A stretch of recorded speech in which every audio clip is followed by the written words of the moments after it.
تو آپ نے کچھ بیانات قلم بند کیے بچوں کے یا دیگر پڑوسیوں کے، اس حوالے سے جو قتل کا معاملہ چل رہا ہے وہ معمہ بنا ہوا ہے کہ آیا یہ قتل ہے یا ایکسیڈنٹ ہے،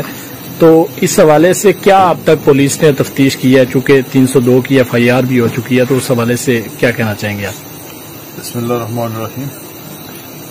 جیسا کہ آپ سب کو معلوم ہے کہ یہ وقوع تقریباً 2 دن پہلے رپورٹ ہوا، تو جو بھائی صاحبہ خاتون جہاں باق ہوئی ہیں ان کے بھائی نے ہمیں رپورٹ دی کہ ان کی موت مشکوک ہے اور اس میں ہم اس کی تحقیقات کروانا چاہتے ہیں۔ تو ہم نے پہلے دن ہی چوکی افسر صاحب تھے خلیل صاحب یہاں پہ، وہ موقع پہ آئے اور وہ یہاں سے ڈیڈ باڈی لے کے تو ہاسپٹل میں ہم نے ان کا پوسٹ مارٹم کروایا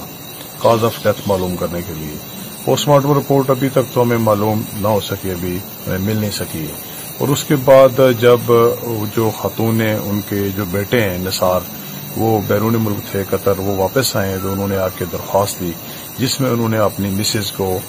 بطور ملزمہ نامزد کیا ہے۔ تو ہم نے اسی پہ FIR درج کر کے وہ جو ملزمہ خاتون ہے ساجدہ، ان کو ہم نے گرفتار کر لیا ہے۔ تو ابھی تفتیش کا چونکہ ابتدائی مرحلہ ہے تو اس ابتدائی مرحلے پہ کوئی حتمی رائے قائم نہیں کی جا سکتی، تاہم ہم تفتیش جاری رکھے ہوئے ہیں۔ آج DSP صاحب بھی ہمارے بعد فوراً موقع پہ آ گئے،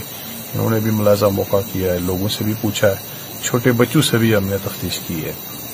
مزید جو کچھ لوگ رہتے ہیں ان کے بیانات قلم بند کریں گے، پھر ہم نے ملزمہ سے تفتیش کرنی ہے، پھر ہم نے پوسٹ مارٹم رپورٹ دیکھنی ہے، جائے وقوع کو ہم نے دیکھ لیا ہے۔ تو یہ ساری چیزیں جب اکٹھی ہوں گی تو اس کے بعد پھر ہم کسی حتمی نتیجے پہ پہنچیں گے۔ ابھی فی الوقت اس وقت کوئی رائے قائم کرنا قبل از وقت ہے اور ابھی ہم اس طرح سے کسی نتیجے پہ بھی نہیں پہنچے۔ انشاءاللہ میرٹ پہ صاف اور شفاف تفتیش کریں گے، اور الحمدللہ اس سے پہلے بھی جو کیسز اس طرح سے بلائنڈ ہمارے پاس آتے رہے تو اس میں اللہ تعالیٰ ہمیں کامیابی دیتا رہا ہے۔ تو اس کیس میں بھی ہم کوئی میرٹ سے ہٹ کے، حقائق سے ہٹ کے کوئی بات نہیں کریں گے۔ اچھا، ایک بات جو آپ سے ہماری پہلے بھی بات ہوئی تو اس وقت بھی پولیس کا یہ موقف تھا کہ چونکہ جو پوسٹ مارٹم رپورٹ ہے وہ آج کے دن ملنی تھی، تو تھوڑی ڈیلے کی کیا وجہ ہو سکتی ہے؟ اس میں کوئی ڈیلے نہیں تھی، اس میں دراصل یہ تھا کہ ہم صبح سے تتاپانی کے ایریا میں ایک روڈ بلاکیج کا ایشو تھا، تو اس میں ہم پھنسے رہے، میں بھی یہیں تھا، چوکی افسر صاحب بھی ادھر ہی تھے، تو اس لیے ہم آج انہیں اپروچ نہیں کر سکے۔ تو ہم ہوپ فل ہیں کہ ودن 1 or 2 ڈے وہ پوسٹ مارٹم رپورٹ ہمیں ملے گی۔ تو آج اسی موقع سے ہی ہم نے SP صاحب نے بھی ہمیں کال کی تھی، تو ان سے بھی ہم نے پورے واقعات ڈسکس کیے، تو SP صاحب نے بھی ہمیں یہ سختی سے ہدایت کی کہ اس کیس کو میرٹ پہ وہ صاف اور شفاف تحقیقات اس کی ہونی چاہیے۔ اچھا سر، تھوڑی سی آخری بات کروں گا کہ جو پہلے دن کا معاملہ ہوا جب کوٹلی ڈیڈ باڈی لے کے گئے، یہاں کے مقامی لوگ تھے اور ان کے ساتھ ایک بھائی تھے ان بزرگ خاتون کے،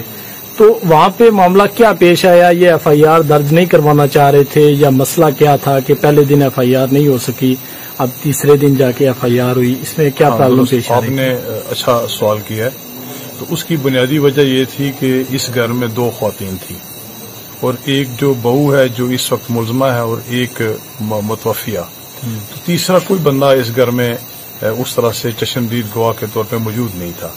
تو اب چونکہ جو اس وقت ہماری FIR کی ملزمہ ہے تو اس نے اپنے اڑوس پڑوس باقی لوگوں کو یہاں پہ بتایا جی کہ اس طرح مائی صاحبہ گر گئے ہیں، تو گرنے سے ان کو چوٹ آئی ہے، تو ڈیفینیٹلی ان کا بیٹا یہاں پہ نہیں تھا، تو ان کے جو بھائی تھے جو ادھر منڈول سے تشریف لائے تھے، ان کو جب یہ بتایا گیا تو انہیں کچھ شک پڑا، اور کچھ اڑوس پڑوس کے لوگوں نے اس چیز کی تصدیق کی کہ ماضی میں بھی ان کے درمیان کچھ لڑائی جھگڑے ہوتے رہے، اور اس دن بھی کچھ ایسی چیزیں سامنے آئیں چھوٹی موٹی کہ کچھ جھگڑا شاید ان کے درمیان ہوا ہے۔ لیکن چونکہ اب وہ جو جائز وارث تھا بیٹا وہ بیرون ملک تھا، اور جو بھائی منڈول سے آئے تھے ان کو صحیح طریقے سے شاید اس طرح سے زیادہ انفارمیشن نہیں تھی، تو پھر انہوں نے جب ہمیں اپروچ کیا تو انہوں نے کہا جی کہ ہم اس کی تحقیقات کروانا چاہتے ہیں۔ بہو جو ہے وہ ان کا گرنا بیان